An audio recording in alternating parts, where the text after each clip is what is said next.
Doctor అయినా, software engineer అయినా, business man అయినా సంపాదించే డబ్బుని ఎక్కడ ఇన్వెస్ట్ చేస్తున్నారు? The best place to investment ఏంటిదంటే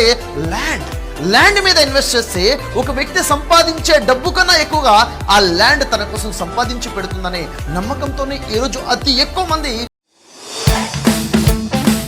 ఇన్వెస్ట్ చేసే ప్రెషర్ ల్యాండ్. అయితే ఎక్కడ ఇన్వెస్ట్ చేయాలి, ఏ ల్యాండ్ మీద ఇన్వెస్ట్ చేయాలి, ఏ వెంచర్లో డబ్బులు పెట్టాలి, ఎక్కడ పెడితే డెవలప్మెంట్ బాగా వస్తుంది, ఎక్కడ కొనాలి, ఎక్కడ కొనకూడదు